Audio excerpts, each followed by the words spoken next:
Tervetuloa taas tänne Leffahullu-podcastin pariin. Nyt arvostelussa Stephen Kingin kirjaan perustuva psykologinen kauhu-trilleri The Long Walk. Leffan traileri vaikutti kiinnostavalta ja Kingin kirjoihin pohjautuvat elokuvat kiinnostaa aina. Vaikka en ehtinyt katsomaan tätä teattereihin, niin odotin innolla tämän näkemistä. Mutta millainen leffa onkaan kyseessä ja mitä mieltä siitä olin, selviää totta kai arvostelusta. Mutta ensin täytyy mainita, että hei, jos katsot YouTuben puolelta, pistä peukkuun, jos tykkäät tästä, pistä kanava tilaukseen, muistutukset kellosta päälle, näitä aina koska tulee uutta sisältöä.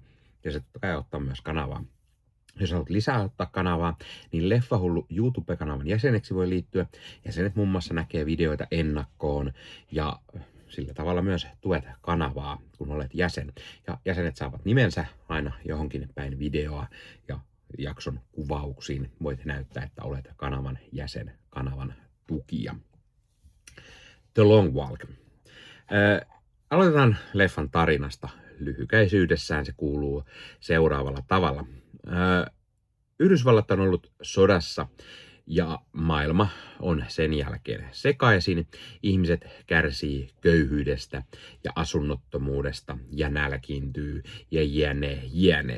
Sitten on aloitettu tällainen The Long Walk eli pitkä marssi, jossa siis kävellään hiton pitkä matka niin kauan kunnes on enää yksi kävelijä jäljellä ja voittaja saa sitten palkinnon. Jos pysähtyy tai vauhti putoaa liian alas, saa varoituksen ja kolmesta varoituksesta ammutaan. Eli henki pois. Ja tottahan toki tätä vielä sitten kuvataan TV:seen, saadaan tämmöistä TV-viihdettä ja paikan päällä saattaa olla sitten myös katsojia. Ja sitten tosiaan käy huonosti, jos sitten pysähtyy. Ja kaikennäköisiä syitähän tietty voi olla, miksi ihminen lakkaa kävelemästä. Hän kompastuu, jalka kramppaa, murtuu, jne, niin sitten käy huonosti. Ja jos ei vauhtia saa kiinni, ei pääse muiden mukaan, niin yllättävän nopeastihan se kolmas varoitus sieltä sitten napsahtaa. Ja nämä elokuvan tapahtumat sijoittuu tällaisen dystooppisen 1970-luvulle ja kyseessä on siis tämmöinen psykologinen kauhutrilleri. Tämä muistuttaa todella paljon Kingin omaan kirjaa Running Mania tai Nälkäpeli tai Battle Royale-leffaa. Kirjana tämä The Long Walk on Stephen Kingin ensimmäinen kirjoittama teos, jonka hän kirjoitti 60-luvun lopussa. Se toki julkaistiin vasta vuonna 1979 ja King julkaisi sen silloin salanimen Richard Bachman turvin. Ja nyt sitten tämä elokuva tuli tosiaan ensi-iltaan viime vuonna. Leffassa on vaikka kuinka paljon näitä kävelijöitä, mutta oikeastaan tässä on niin kuin päänelikko, joka on ehkä niin kuin noihin hahmoina tutustutaan eniten, tai viisikko. Muistuttaa todella paljon esimerkiksi Kingin Stand By Me-leffan päähahmoja. Toki nämä nyt ei ole niin nuoria, mutta tulee vähän semmoista samantyylistä fiilistä. No puhutaan sitten näyttelijöistä. Isompana ehkä tunnetuimpana nähdään Mark Hamill, joka on tämmöinen majuri ja hän on vastuussa tästä pitkästä kävelystä. Mark Hamill on todella hyvä roolissaan, mutta jotenkin huvittaa se hänen ainainen pahisäänensä. Hän tekee nykyään aina hieman liioitellun sellaisen pahisäänen esittäessään pahista ja kaikista kumpuaa se hänen jokerinsa. Tämä majuri on myöskin enemmän sivuhahmo, joka on melko paljon taustalla ja ilmestyy sitten aina vaan välillä ruutuun. Majuri, ei tällä tainnut edes nimeä olla, hän oli vaan majuri. Leffassa seurataan enemmän näitä päähahmoja, jotka on tällaisia nuoreja, parikymppisiä. suurin piirtein. Ja näyttelijöillä nähdään muun muassa Cooper Hoffman, David Johnson, Gareth Vareng, Tut Newt, Charlie Plummer, Ben Wang ja Joshua Ojik. Ja sitten Judy Greer näyttelee yhden pojan äitiä.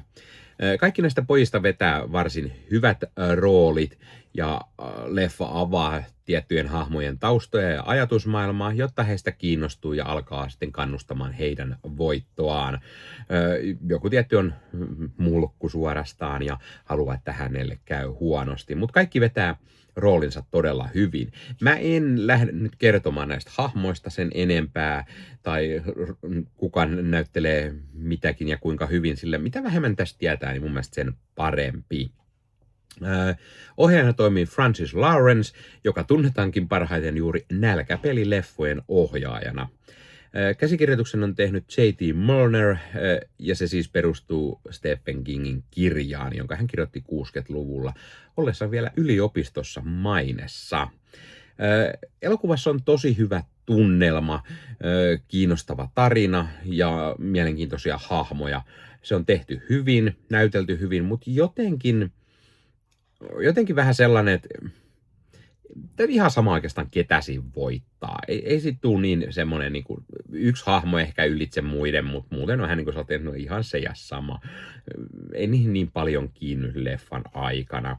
Tästä jotenkin puuttuu ehkä semmoinen kunnon panos tai sellainen, että nämä hahmot vois muuttaa jotenkin maailmaa osallistuessaan tähän. Mä olisin myös halunnut tietää enemmän tästä dystooppisesta maailmasta ja miten tarkalleen siihen on ajauduttu tai miksi on aloitettu tämä pitkä marssi-konsepti. Silti tämä on varsin toimivaa viihdettä ja kyllä tämä on tällaista, joka saa ajattelemaan maailman menoa, ihmisluonteita ja hitto, pärjäisikö sitä itse mitenkään tällaisessa marssissa? Ei, en pärjäisi. Huonosti kävisi. Arvosanaksi mä antaisin tällaisen 7,5/10. Kyllä mä ihan tykkäsin ja suosittelen. Hyvä leffa, kannattaa katsoa, jos et ole nähnyt. Jos oot nähnyt, niin kerro, mitä mieltä oot tästä. Tykkäsitkö, et, miksi et. Mikä on sun mielestä paras Kingin filmatisoinneista viime vuosilta tai paras ikinä Kingin kirjoista tehty filmatisointi.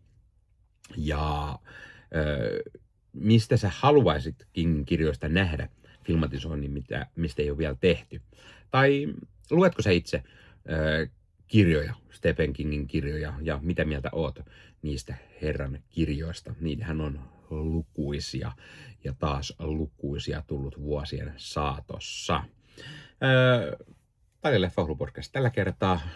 Muista ottaa somekanavat haltuun ja ei muuta kuin ensi kertaa.